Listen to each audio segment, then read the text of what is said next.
We have been like trained, we've been educated to feel that we are not enough. I always thought like I felt not enough Hawaiian because I grew up off island. But then it would be amazing to me. I'd be talking to folks who, did K through 12 at Kamehameha, and they felt not enough in different ways. Um, and I think there is an element of being human in that, but I think there's also an element of being told as a Kanaka Maoli, you're not enough for all these different reasons. Awesome. Well, aloha mai kako. Welcome to the Daybreak Star Radio Network. Ovo o Noelani. My name is Noelani. You can also call me Noe, and I'm so excited to be here with Kristiana Kahakauwila.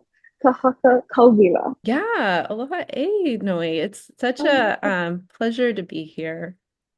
it's Yes, a and my full sorry, I just got coached on how to do this. My full name is Kristiana Kahakauwila. Um, I I get to Zoom with you from the beautiful Manoa Valley on the island of Oahu. So your work exists at the intersection of storytelling and education. And I'm wondering, how do you see creativity and creative writing specifically in education as an act of ea, of embodied sovereignty, of reclaiming breath and life? Yeah, this is Paradise, which is my first book, and I have it here already, so I'll just hold it up. It it really so many of the conversations in that book are about these questions of leaving and why someone might leave, why a Kanaka Maoli person might leave, which is the question I've kind of always had for my dad, why leave? But then the other question was why and how to return, which was the question always for me. So those are some of the like main themes of what it means to negotiate these different ways of being Hawaiian and being in relationship to your home and your family. And so that's felt like a special entry point for my teaching is understanding that there's like my responsibility, my kuleana, I feel, is to like help folks who grew up in the diaspora see a way home. I think that that's an important place, but also that folks who grew up here um, might have their own ways of feeling not enough, and that like there's a way we can have a conversation about that. Wow. And could you expand a little bit more? Like, I'd love, feel free to keep flowing down this channel to the ea of enough and how that connects to these like larger frameworks of like your education and your kulana within that and creative writing. We have been like trained, we've been educated to feel that we are not enough. I always thought like I felt not enough Hawaiian because I grew up off island.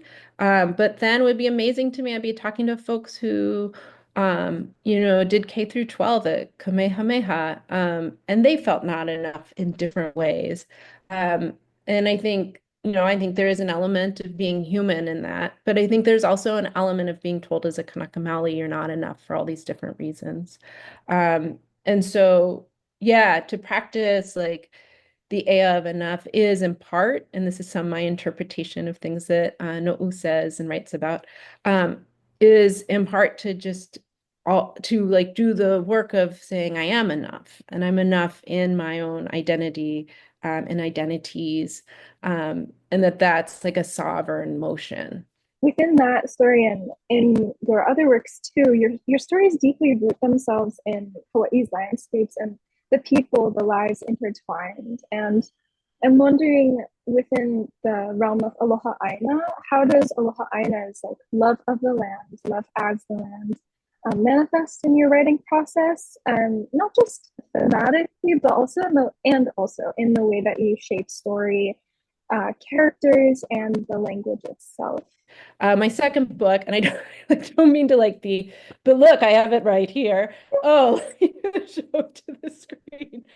So my second book is a kid's book. It's a novel for middle grade readers, so like age 8 to 12, and it's called Clairboyance. In this book, like there's one of my favorite passages, and again, it's like two paragraphs, it's not big, but Clara and her friends think about the history of this like tract of land. So it's like two Mm, paragraphs where they're imagining what it would have been like 200 years ago. And then there's also this kind of nod like of what will it be like in 100 years. And so that's mm, maybe also it's a more direct history. Like they really just they've been learning it, and so they like say what the history is.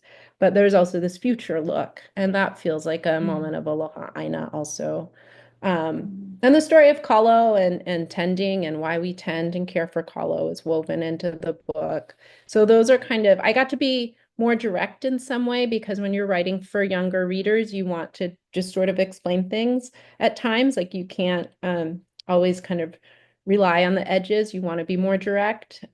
So it was actually like a gift to be writing for younger readers because I could just mm. more directly talk about history. In terms of writing for different audiences, with clairvoyance, you mentioned you've written for a youth audience, which is a shift from your literary fiction work from This is Paradise. And so you mentioned one approach to writing for younger audiences, which is like that more direct approach. And I'm wondering, how else do you weave between these different writing styles and genres? I often pose to my writing students the question of who are you writing to, versus maybe who you're writing for. And so I'm writing for a broad audience. I'm so fortunate I'm able to be published by kind of a large nationally distributing set of publishers. So This is Paradise is from Penguin Random House and Clairboyance is from HarperCollins.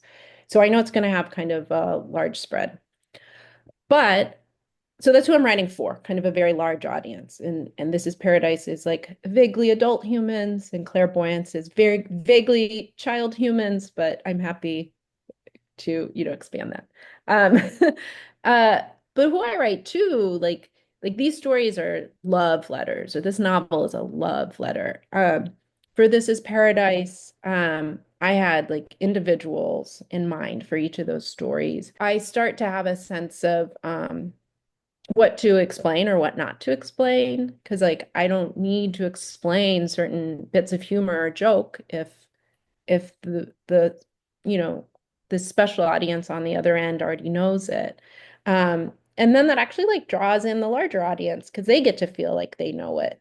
I'm wondering, like, how within this context, how we can utilize English as a medium for expression and resistance. And I'm wondering how you personally navigate uh, the tensions or just like your relationship with the English language as Kanaka. And are there ways that you consciously reshape it, subvert it, or make it your own? There are some choices I do make in my writing that are related to these histories. So there's an author's note at the end of Clairvoyance where I do just like very briefly lay out some of the history of Olelo, its banning and its return, and then also a paragraph on Pidgin and how Pidgin is this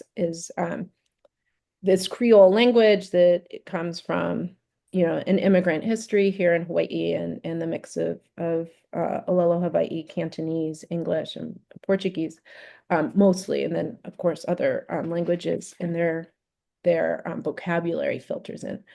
So so I did that for the kids book because kids deserve to kind of I think kids should have that history kind of given to them and because it helps give them context and because I think there are kids across the country who are gonna have their own language histories like echo that or be connected to that. How does and how can creative writing help Halmana help students to understand their responsibilities, Oh, their they're role? Yeah. responsibilities. I don't think we have to understand everything at once. Yeah. We have to, I mean, just our brains can't handle that. So it's like, what are we ready for right now? How then that shapes us as we write, and how that shapes us as we think of the ethical work that our writing does in the world. Um, I might ask my students about what they're afraid of because we're all afraid of something in our writing or in what we think will happen once our writing is out there. And sometimes that's personal. Oh, the essay is about my mom, and I don't really want her to know, And sometimes it's community based, and also so that they never forget their writing does do work in the world. Um, Mm. and so they want to be thinking about what that work is.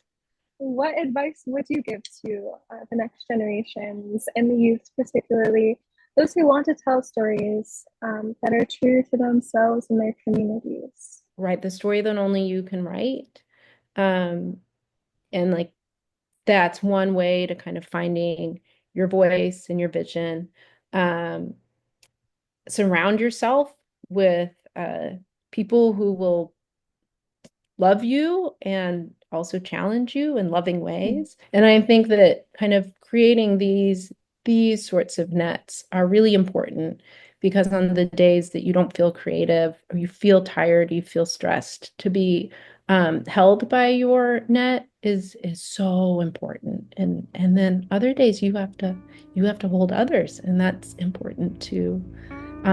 So yeah, those kind of lateral relationships are, I think, significant. I want to uplift Alexis Pauline Gums in this space. They speak about this one type of dolphin that when there's a pregnant parent who is getting ready to give birth, a pod of dolphins swims around the parent dolphin and creates a sort of sonic barrier so that the parent dolphin can sing to its baby.